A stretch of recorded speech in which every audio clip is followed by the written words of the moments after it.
Hello. Can you hear me? Yeah. Well, I've been just sitting at the back for the last 20 minutes listening to Anton and being really quite intimidated by the quality of his memory. And he has, of course, some very interesting tales to tell. It is a long time ago. I will do my best for you, but my memory of individual episodes is probably not as good as Anton's, and certainly not as good as yours. But give me a go.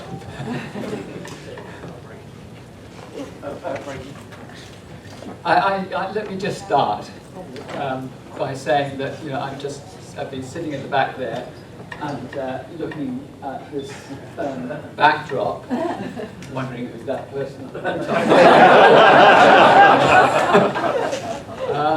And I'm looking at the title Breakaway, and I always get a bit emotional at this point because really, the person responsible for so much of this was actually George Bellac.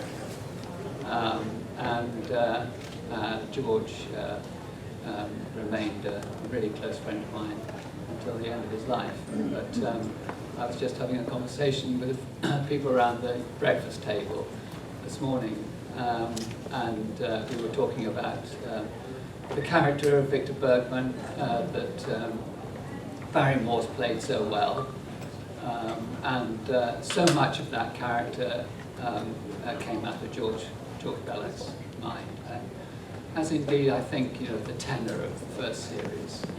Although George left the show before we even started to make what became Breakaway, his influence was very much there throughout the first series. So this to the memory of George Bellac.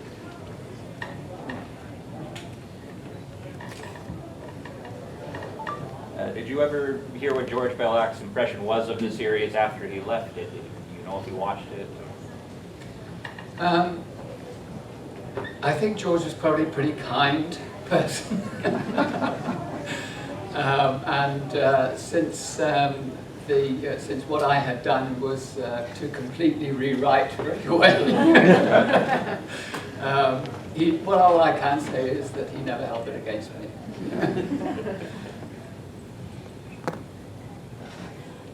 Was there any significance in a particular date of Breakaway, the 30th of September? Oh, you're going to ask me about Barbara's birthday. We've had some discussion about that. I mean, Jerry was a very clever and devious man, and I suppose there might have been something in the back of his mind when he was trying to lure Barbara and Martin onto the show, but I think probably the truth is that it's pure coincidence.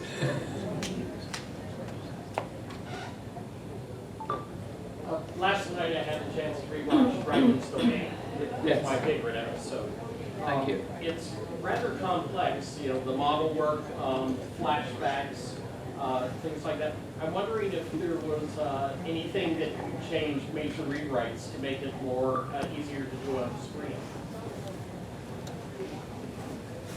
That is the kind of question I'm going to have trouble with.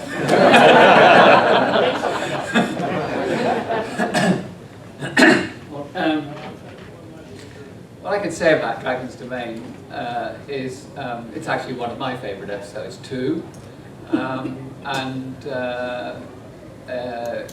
it was a story I very much wanted to tell, and because of that it was a script which came pretty easily to me, and I don't think there may be documentary evidence to disprove this, but I don't think that Dragon's Domain went through the multitudinous numbers of rewrites that other stories may have done. I think the major change was, of course, that it was, it had to be tailored for, the political imperative to include an Italian actor in the show. That probably did entail quite a bit of adjustment. I can't remember exactly what the details of that were, but the ethos of that story, the philosophy behind it, that was all pretty clear in my mind before setting out to write the show. So to that extent, I think when I say it came easy, I knew what I was doing when I set out, and I think pretty much achieved what I set out to achieve. Yes. Could you talk a little bit about what you remember in the early stages of the show when it was transitioning from a second year of UFO to space and all the changes? Were you involved? If so, how much? What do you remember? Or just how you were brought on board? Yeah, well, Jerry was making another live-action series called The Protectors at Elstree Studios. He made that show after the first series of UFO, and I was working on a terrible show in Elstree Studios at the time. I say a terrible show because it was really badly set up by a less than scrupulous producer, I was hired I had written a pilot script for it. It was a story about it was a World War II story. There is some connection here between this and what we eventually came to be doing on Space 1999. But the World War II story was about the Pathfinder Force. The Pathfinder Force was an incredible group of young men who flew the aeroplanes over Germany and marked the targets for Bomber Command to follow. And of course they were first on the scene, and they were pretty much the first to be shot down. And nobody joined the Pathfinder Force with any real expectation of long life survival. And so the essence of the show was really to explore the way in which this group of young men in these extraordinary circumstances, how they adjusted to what they were doing, the relationships that they had between themselves, how they dealt with things like courage, fear, bravery, cowardice, or whatever. That show, the producer then hired me about 4 weeks before the first day of shooting. And I had to get scripts together for it. And I did a kind of mass briefing of writers and ended up writing most of it myself. And I think the show, Jerry was watching the show at Elstree. Everybody at Elstree, I think, expected the show to fold for lack of scripts. I actually had a Volkswagen motor caravan at the time, which I parked on the lot, but I actually lived at the lot, writing stuff overnight. And I think Jerry thought, this guy's got some level of commitment.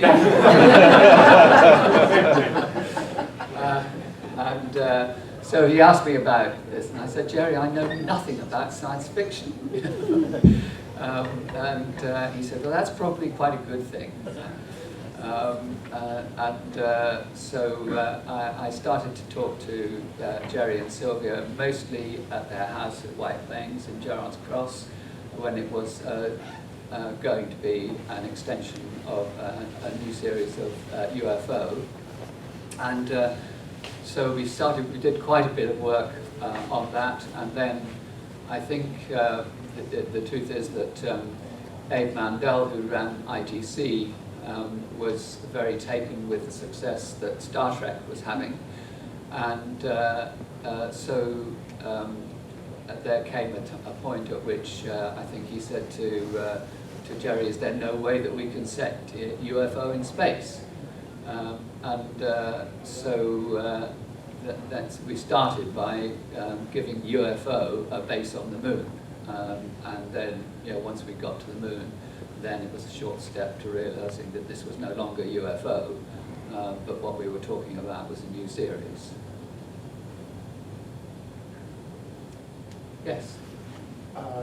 So you were on the series script editor, is that correct? Yes. Yes, okay. Can you describe what is that role, what it entails? Yes, I could.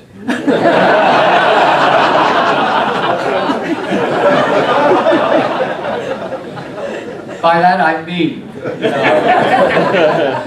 that for the numbers of times that people, in response to that question, "Oh, so you were the script editor, were you? So you dotted the I's and crossed the T's, did you?" Yeah, I did. But it is actually the most misunderstood role in television and film. That's why I'm asking you. Yeah. And actually, I've made it my business to try and remedy that. Long after I left Space, 1999, I set up a little company called Script Works, and I designed a course for the training of script editors. I ran it for a couple of years for the BBC, and then they took it over. But in answer to your question, it is incredibly complicated. But first of all, as a script editor, your job is really to find the stories, to find the writers. Sometimes the process would be driven by, I really want the show to do this story, and I've got a story in my mind, a broad outline of the story. Then who would be the most appropriate writer for that? And then approaching the writer, trying to interest the writer in that story. And if the response initially is negative, then we move on and try to find somebody else, and so on. Alternatively, a writer would come and say, "This is the story which I really want to write for the show," and so we would then work on ways of making sure that that story fitted in with the characters that were already established, their character arcs, and so on. From that point onwards, it's a process of actually working with the writer. And the process that we go through, first of all, is the writing of a detailed treatment, which writers all absolutely hate doing, because they say, "Why don't we just write the script?" But you have to establish the parameters with which they're going to be working when they're writing the script, just simply things like what can we do within the limits of the budget, for instance, and so on like that. So the treatment is actually a really important document, and most writers, when they've actually done the treatment, are grateful for it, because it gives them a kind of roadmap then for the writing of the first draft of the script. And of course, but the treatment has to be a fluid document, because when you start working with characters, they have, of course, they do take lives of their own. The story, and those changes can take the story into slightly different directions. You have to allow for that kind of latitude. As a script editor, you're kind of trying to sit on top of that and make sure that what you're getting is, okay, the best of what the writer is bringing to the show, but also making sure that it's actually very good for the show. So you work through that, and you go through the first draft, the second draft, and so on. But it's a constant relationship between the script editor and the writer. I mean, I've worked on other shows since, and I've worked both as a writer and as a script editor. But one rule that I've really tried to have is that I'm never being both a writer and a script editor at the same time. When I've been working purely as a writer on a show, I've really greatly valued having a good script editor to work with me.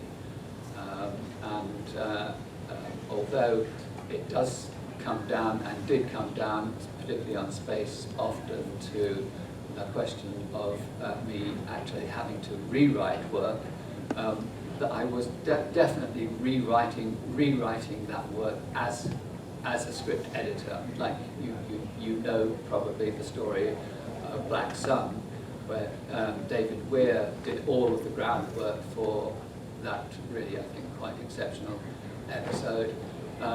The script itself, Jerry thought was unproducible, and so I totally rewrote that script, and I hope it was still in the spirit of what David intended. But that was certainly an editorial contribution rather than an originally creative contribution, and that's why I'm perfectly happy with the fact that although there probably isn't a word of David's left in the story, but then he has the credit for it, I'm absolutely fine with that. He was the inspiration behind it. Yes? How much say does the original writer of a story has when you were changing the script? How much? Say, how much can he say, this is no longer my work, you're crippling it, or? When I was first working as a script editor at Elstree Studios, I had a very good mentor, Jeffrey Jones, who had worked with as Brian Forbes, script editor for many years.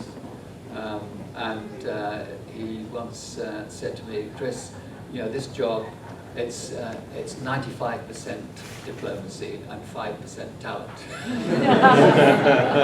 So it's all a question of the relationship. And one of the things I think is really essential for a script editor is not to let your own ego get in the way. And I've always regarded the process as being enabling a writer to write to the best and probably beyond the best of their capability. So when you rewrote scripts, was it more to go to the budget or just make the story better? The budget had a lot to do with it, particularly Black Sun. But a bit of both. If it was a question of changing,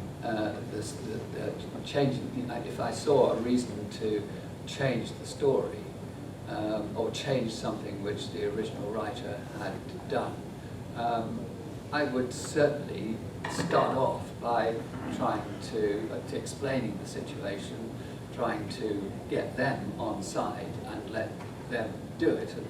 And if I can't remember that I had any really profound disagreements about that process. I mean, there may have been resentments that I'm not aware of, but I don't think they surfaced too much in front of me while I was doing the job. So as a script writer, did you have often the actor coming and said, my character wouldn't say that? Excuse me.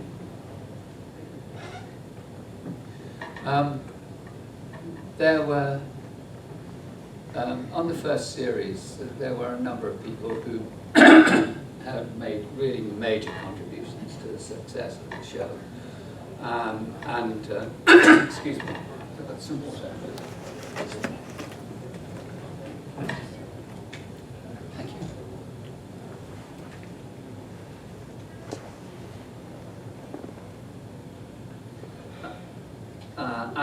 First and foremost amongst them were actually Martin and Barbara.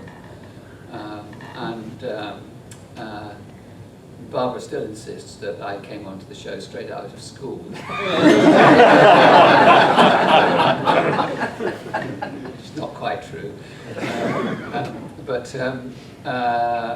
when we were really setting the show up,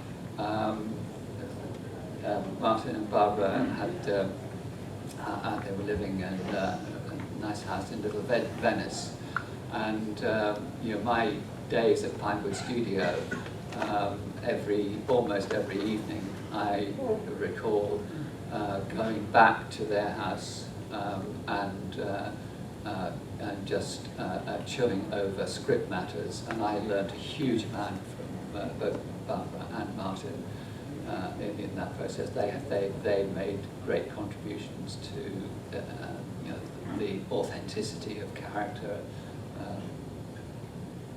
Well, the whole show really had a big contribution to make. And as I was sitting in the back during Anton's questions and answers, he was answering a question about Charlie Crichton, as a director on the show, Charles was absolutely spot on. He was very much a senior director, but he too was so utterly committed to getting quality storytelling and to what we could actually achieve on screen. And I would always go to Charlie's rushes, and we would look at what had been done and sit down afterwards, and I would listen to what he had to say about the way in which characters were evolving, scenes were developing, and so on. So he too made an absolutely colossal contribution. Yes. We spoke a little bit last night, Chris, about doing your job but getting input from New York and from other places, and how difficult it was to change things around if you had to, I guess, pick up the phone, because there's no internet in 1975. You're not Skyping, and people are making changes in America to things that are just totally messing with your job, actually. Can you speak a little bit to that? We talked a little bit about it last night. Yeah. Yes. Once Abe Mandel and ITC had their eyes on an American network sale, Abe Mandel particularly then really wanted there to be some considerable American input, because apart from Martin and Barbara, of course, who were already there, and they wanted to have an American input into the writing of the scripts, and that was the point at which Jerry said to me, look, Chris, I've just got to go and find somebody to take over your job. He and Sylvia went off to LA, and I remember so clearly the telephone call that came when Jerry said, I think we found somebody, and what's more, I think you'll get on with him really well. And that was George Bellac. But part of that process involved me initially having to work with 2 or 3, American writers. I can't at the moment remember the names of any other than Art Wallace. Yeah, you're right, there was no internet, and I never met Art Wallace. There was no Skype,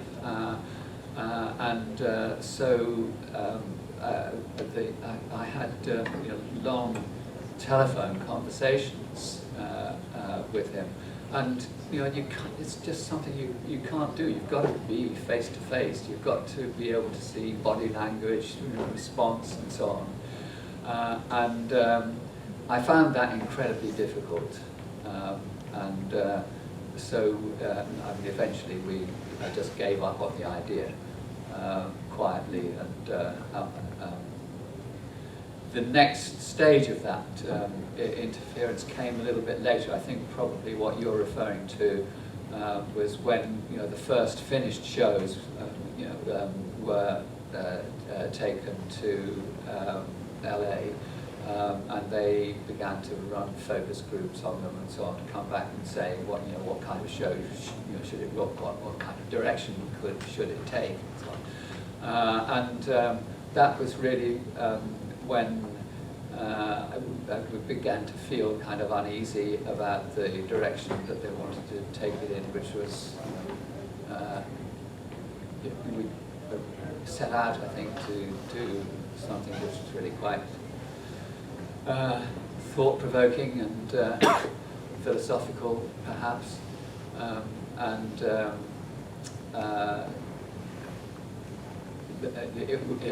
it was pretty difficult then to realise that we were actually being asked to work on a different show than the one that we'd originally conceived. But we had to do that. Do you find when networks start suggesting things, that's the end of the show? It's like, oh, you just ruined our show. You know very well that I left the show just before the end of the first series, and I didn't have anything to do with the second series. And I guess that was a network decision.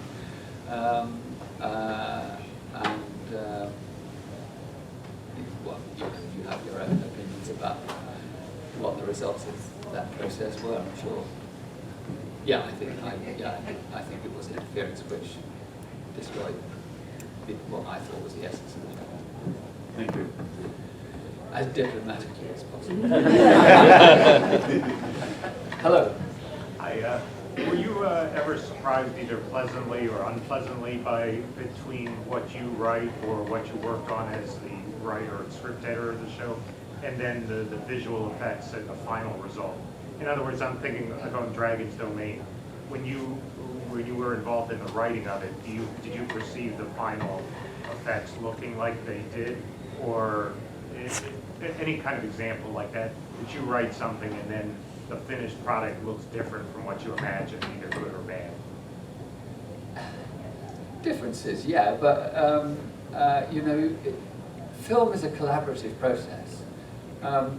There was a question that Anton was asked, about the way the show looked. Keith Wilson, who designed the show, did an amazing job, and Brian Johnson with the effects. A lot in the end comes down. As a writer, the thing people always say about writing for radio, it's just great. There's no budgetary restraints. You can go anywhere, you can do everything. But of course, it's a visual medium, and in the end, it comes down to what you can actually do on the screen at the time for the money that you've got to do it with. And with Dragon's Domain, I thought they did an amazing job. Yeah, I can't say that it was precisely what was in my mind when I wrote it, but those stage directions. I think one of the things I say to writers when I'm working as a script editor is about the stage directions. The stage directions get taken absolutely literally by the crew. If you make a remark about a costume, that'll be the starting point for the costume designer. If you make a comment about a special effect, that will be the starting point. And if they can achieve it, they do. If they do, and often they come back with much better ideas than you had. And that's why it's such a great collaborative medium. So, in saying, am I disappointed? I think mostly I'm in awe of what people managed to achieve. I did another science fiction show that I wrote. Was the second series of the Tripods, which I know some of you have seen. Well, that was, I think, the first show at the BBC where computer graphics were playing a part. And so, you know, I look at it now, as or last year, as I was encouraged to do, and you know, the process of matching live action and models with computer graphics was really in its infancy there. And you know, I look at the tripods now, and I can see the infancy at work. Yes, but I can't say that I was disappointed with the results, because I was actually amazed at what they did. So I mean, it's my daughter now runs an incredibly sophisticated special effects company, and they do utterly amazing things, which were way beyond anything that I could dream about when we were doing space. So it's an art form which has developed at such a colossal pace since the space 1999, and Anton was, you know, making the point of just, you know, how brilliant Brian Johnson and Keith Wilson were with achieving what they did achieve with what we had available at the time. With Dragons the Main, there seems to be hints of Forbidden Planet and Tempest coming into that, just little hints of it. But from your education and what you were interested in films and plays and things like that, what did you bring, which you were into before Space 1999? What did you bring? Do you think you brought elements into the program? It's quite difficult to know how much of that happens, but there's a man who I think is a professor at a German university at the moment, who is trying to organize an interview with me to discuss the influence of Homer's Odyssey on the first series of Space 1999. Yeah, I'll go and do that. The first question is, have you read it? Of course, yes. I mean, that is part of my classical education. All right. And were you a Shakespeare fan? yes, of course. So And you know, Anton was you know, talking about, you know, Tamerlane and so on. That is part of, you know, what you are. That's what you bring. You know, you bring that. That is the baggage that you bring. It's what you know, what you are as a writer. Yes, it did all come with the show. In relation to the films, so you've talked about literature and classics and Shakespeare. Were you also interested in film as well? There was a particular genres at the time when you were growing up. You thought, you know, whether it was westerns or, you know, the sort of B-movie type stuff, elements were brought in, or. As a ghastly teenager, I was really pretty bad. There was for a long time not even a television in the household, and my father got really sick at one point, and during his convalescence, you know, the first television sort of came into the house, and I would hightail it out of the room. I wouldn't want anything to do with the stuff that he was watching. So, but there came a point where I was probably just halfway out the door when I caught sight of Patrick McGowan. Maybe they got something here.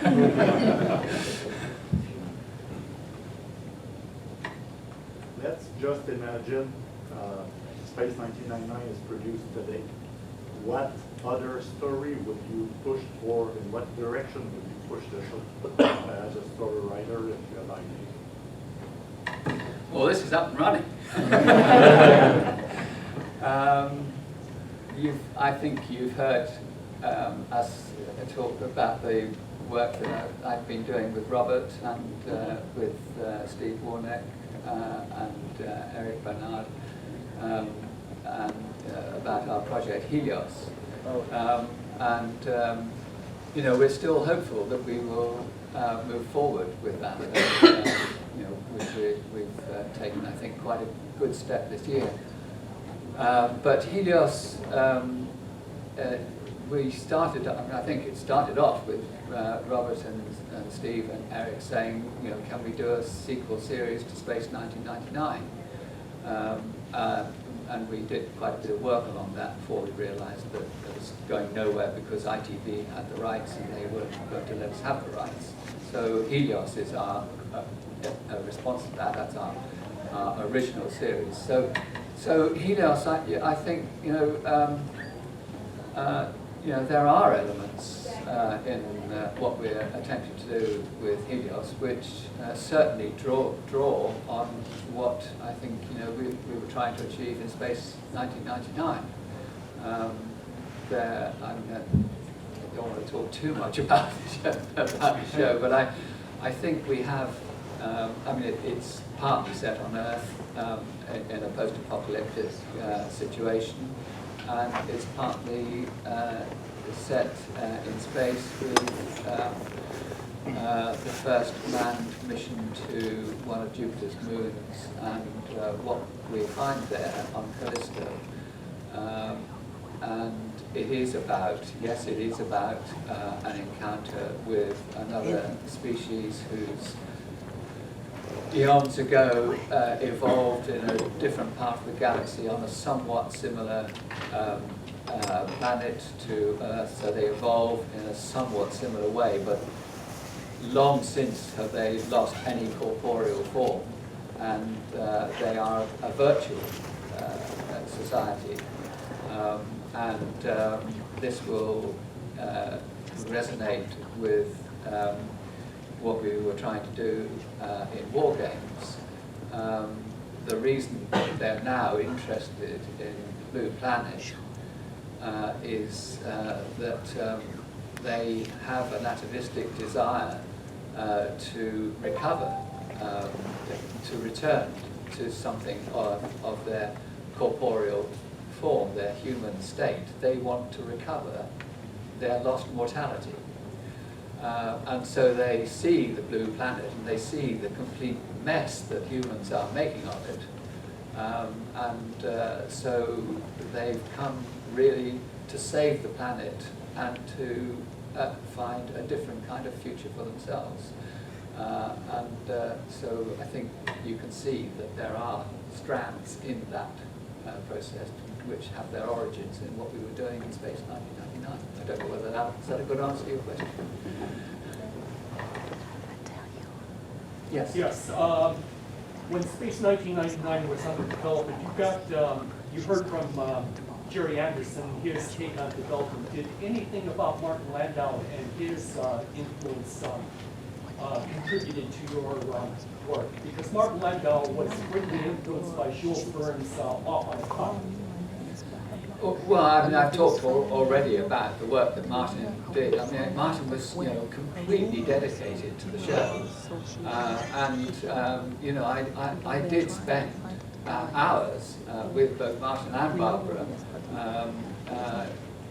discussing particular scripts and the series, the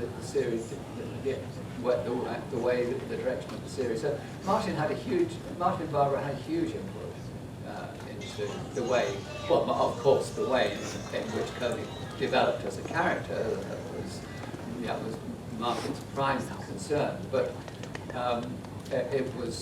his concern was for the whole show, and he had a lot of influence on that. Yes.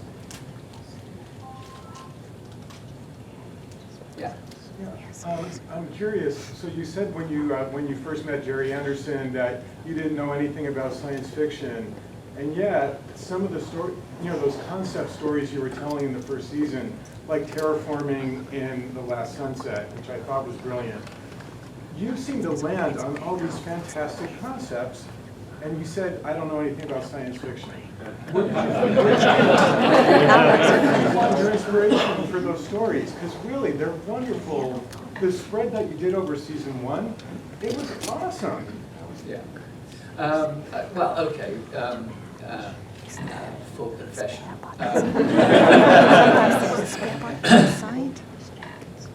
I still think that the Asimov Foundation trilogy is one of the greatest works of literature, and I had read that, of course. but also I had seen, when Jerry asked me to do the show, I had seen a play on the series that the BBC was running called Play for the Day, which Johnny Byrne had written. And that was there was a science fiction play, and that was the reason why I got in touch with Johnny. I'd never met him before, and met him and talked about this amazing opportunity that Jerry had given us, and would you like to come and join the team? Johnny was really my proper education, science fiction education. Yeah. Piggybacking on what he said, I picked up pretty quickly watching the show who the writers were and what I could kind of expect.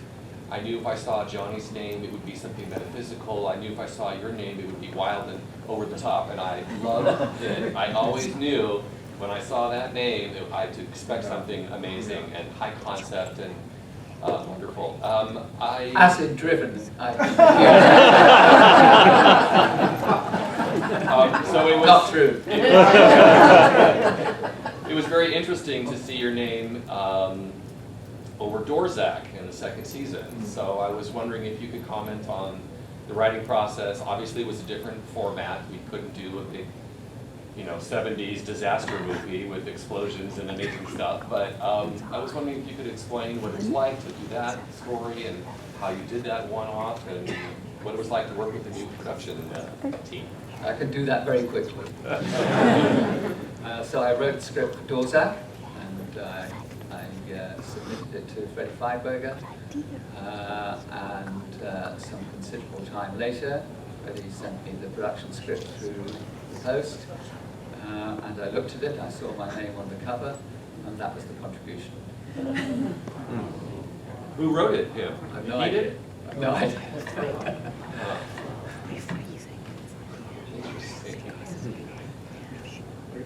Just quickly, there's something we know as fans as the mysterious unknown force. I'm just wondering if it was part of the series 5 or it's something that just happened by accident throughout the script.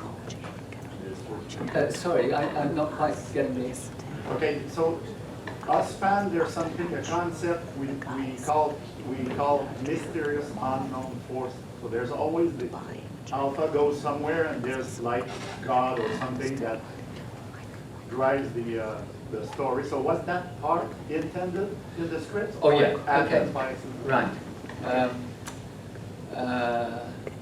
This was something which Johnny and I, with Jerry, talked about in some detail because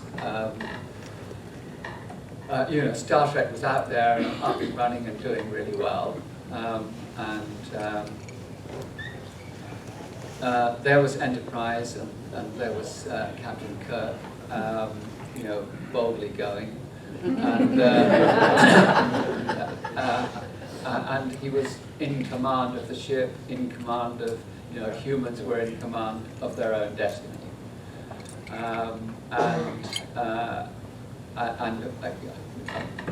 no denying that has resulted in some absolutely fabulous storytelling.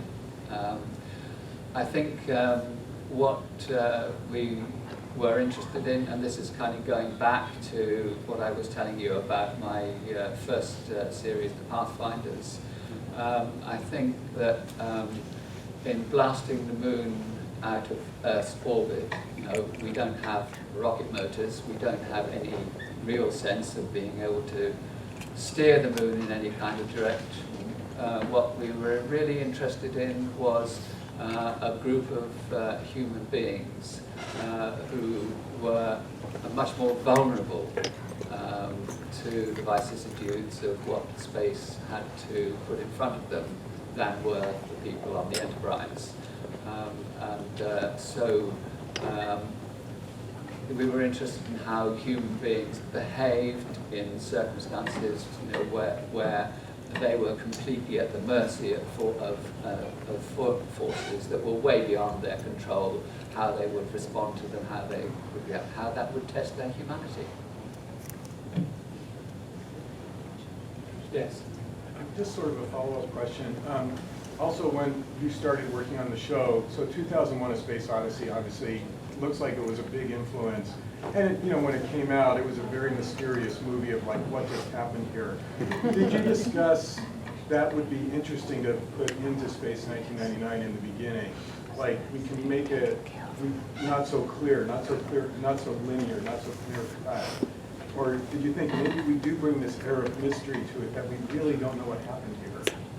Did you discuss that at the beginning? Certainly the show was a huge influence, of course.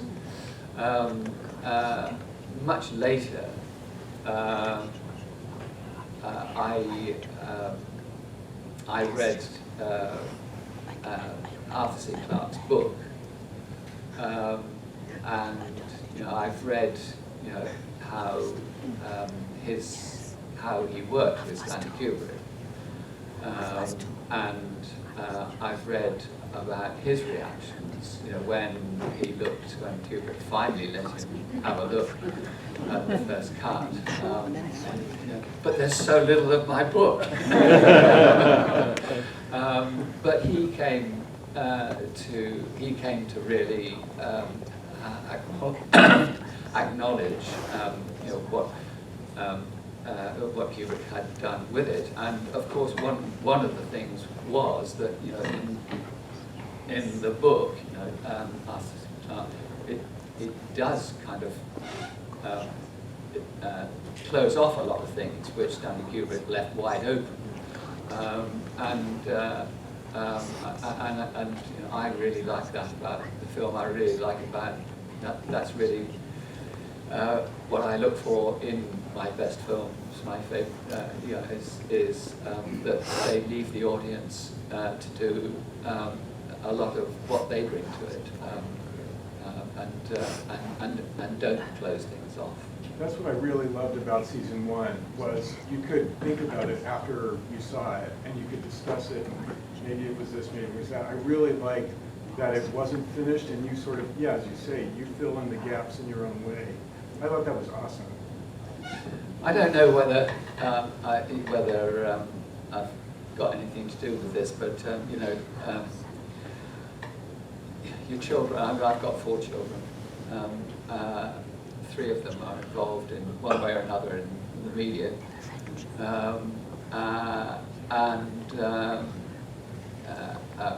one of them, my daughter, who runs the special effects company, is married to the film director Jonathan Glazer. I don't know whether any of you have seen his film Under the Skin, but I noticed on the aeroplane yesterday when I was reading the paper, there was a section about what are the 50 best films of the 21st century, and there was kind of one of those ranking things. And Under the Skin is number 4 in that ranking, I have to say. It's a truly extraordinary film. It's pretty difficult to categorize it, but I know that Jonathan, like Stanley Kubrick, takes 10 years to make a film, and he's in production with what will be his 4th feature now. But if you haven't actually seen Under the Skin, it's very much a different kind of science fiction. It's a different kind of film. Has anybody seen it? Yeah. Did you like it? Yeah. So I'm hoping that the kind of influence, but it's. Yeah. Did the personality of the actors have any bearing on how the characters developed? Oh, definitely. I mean, that's the great thing about working on a series. I mean, in a single play, a single film, hopefully you are able to do that in the rehearsal process. And when you're rehearsing, you see, as a writer, you see the strengths that individual actors bring to, and then you start really trying to play to those strengths. In a series, of course, it works much better because you can see one episode and you can see the way in which one character is really developing in a particular direction, and then you can help that along. It's really a valuable part of the process. Yeah. I think that's pretty much what I was trying to talk to you about when I was talking about Martin Landau's influence on the show. Can you think of much in the way of specifics where secondary characters are concerned? Oh, yeah, with Clifton and Carter, and Barry Morse, amazingly, because Barry really thought about that character. He loved it, we had discussions about that, and the character of Victor Bergman developed, between the writing department and Barry Morse, really.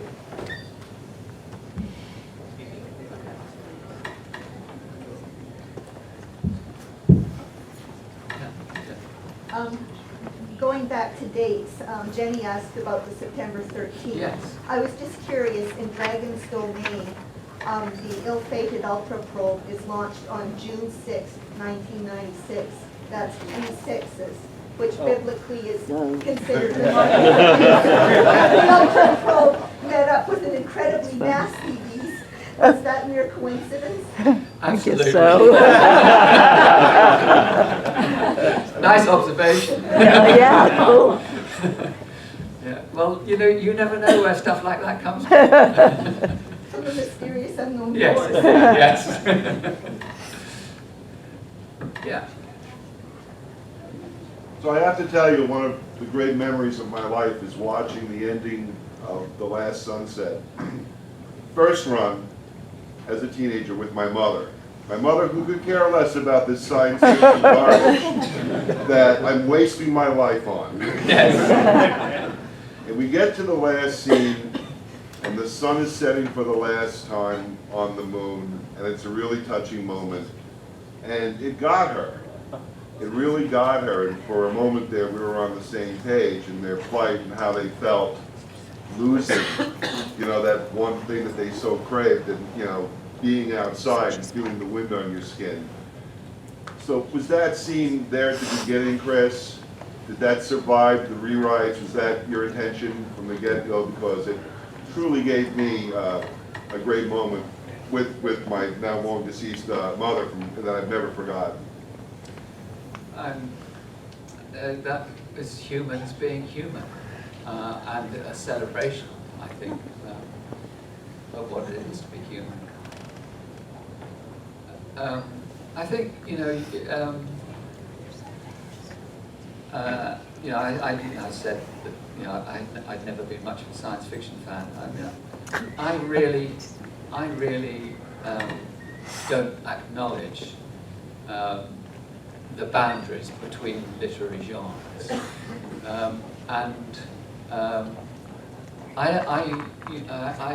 I don't think that I ever had any sense of working on Space 1999 that I was making a show for science fiction fans. I wanted it to resonate with people like your mum. It was a show, as I was concerned, for everyone. Yeah. Just a week or so ago, very sadly, Terence Dix passed away. So obviously another script editor who did a great deal of work on Doctor Who, one episode of Space. Did you meet him at all? I never met Terence Dix, no. And I think his episode was in season 2, wasn't it? Yes, it was. Yeah. No, I never met him. Huge admirer of the work that he did. And of course, he was an absolutely brilliant script editor.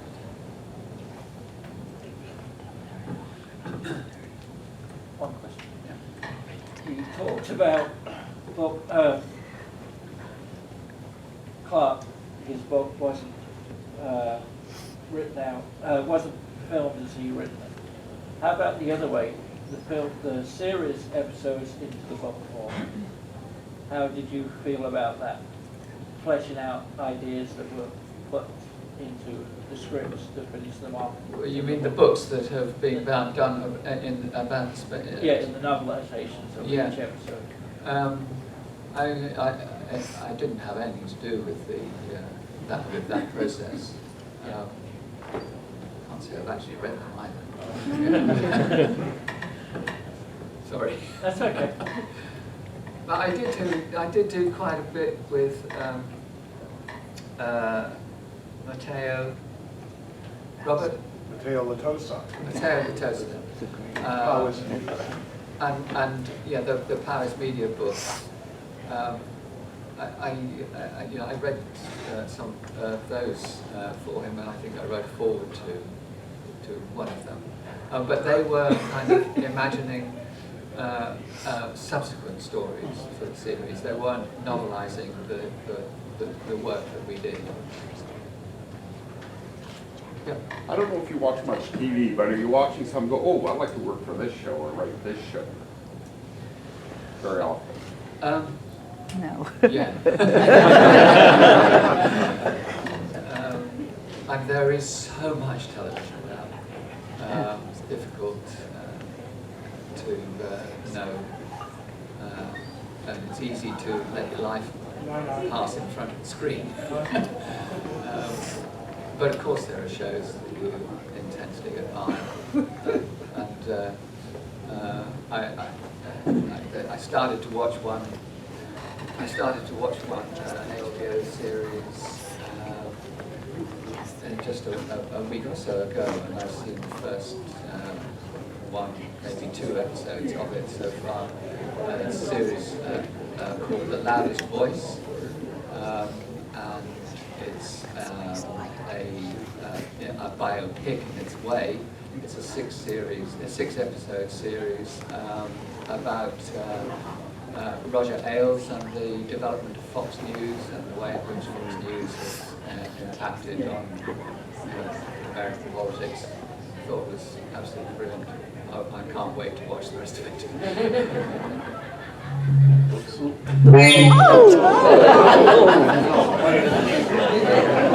That was awakening. Mysterious other forces.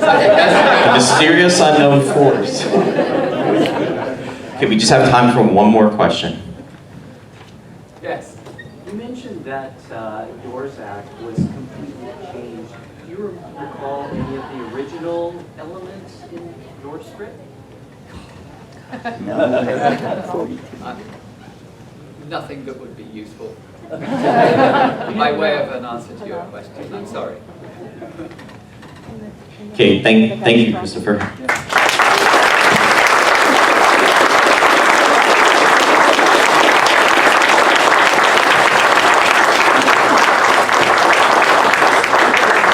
Okay, next up we're going to have...